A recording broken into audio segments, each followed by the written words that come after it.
Let's find the surface area of this compound figure. I can see that it's not a figure that we normally have. It's a cone and a cylinder attached together. So what I'm going to do is I'm going to divide this shape right down the center right there, and I'm going to do two separate surface area problems. They asked me to coat this in silver paint. Looks like we're trying to kill a werewolf. So I'm going to need to know surface area in order to know how much surface needs to be painted on this figure. So let's divide this up into a cylinder and into a cone. And so I'm going to have two separate problems I'm going to be doing, which then I'll have to combine those surface areas by adding them together. So for the cone piece of this, there's four things I'm going to need. I'm going to need the area of the base, the perimeter of the base, the heights, and the slant height. So let's go ahead and figure out those values for the cone first. So in the figure, I can see 7 is the distance along the surface from the vertex along the surface down to the base. That's going to be my slant height of the figure. The height is the distance inside of it from the vertex. And I don't know that. You may recall if you watched the previous videos, though, we don't actually need the height in a cone or pyramid to find its surface area. So I'm going to leave the height blank. If they don't give it to you, that's okay. We don't actually need it. Now, B and P, the area of the base and the perimeter of the base, my base is this circle. And I can see the radius of that base is 2. And so to find the area of a circle, that's pi r squared, so pi times 2 squared. And then perimeter, we don't call it that for a circle, we call it circumference. And we calculate it by doing 2 times pi times the radius. So reaching for a calculator, I can find out, actually the base area and the perimeter are the same thing in this case. So about 12.56 for the area of the base and about 12.56. For the circumference of the base as well. So let's go ahead and leave those values where they are. We'll do our calculations in a second. Let's move over and find the cylinder. To find surface area of a cylinder, we're going to need 3 things. We're going to need the area of the base, the perimeter of the base, and then the height of the cylinder. There's no such thing as slant height for a cylinder. Well, you'll notice in the diagram, we don't need to recalculate the area and perimeter of the base. Look, it's the same base. They share that same circle.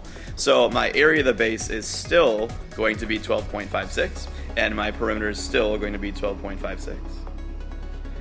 The height of the prism, height's not always vertical, height's just the distance between the two bases. So I can see for the cylinder that height's going to be 5. Alright, so now that we have those values figured out, let's go ahead and find the surface areas we need. Let's start with the cone.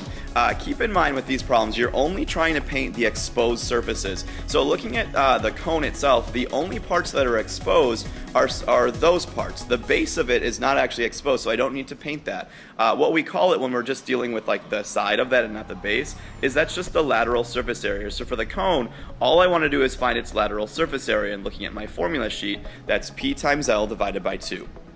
So plugging in the numbers that we have, I get 12.56 for the perimeter, 7 for the slant height, and divide that by 2. That gets me a lateral surface area for the cone to be 43.96 inches squared. Okay, so there's the first part of our answer. Next up, let's find what we need to do, the surfaces we need to have for the cylinder. Well, in the cylinder, we again have the lateral portion of it because we have the outside, the sort of shell part of this.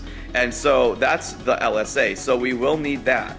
Okay, and if you again recall or look at your formula sheet, the lateral surface area for a cylinder is perimeter times height.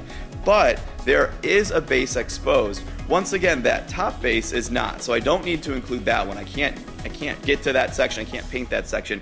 But this bottom base is exposed and it is able to be painted. And so I'm going to need to add on not 2 bases, but just 1 base this time. So it's not really a lateral or a total surface area. It's the lateral plus 1 of the bases for the cylinder because only 1 base is exposed. So once again, plugging in those values and using a calculator, I'm going to get 12.56 for my perimeter of the base.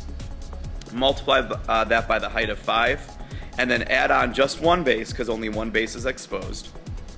And that gets me a surface area for the cylinder piece of this to be 75.36 inches squared.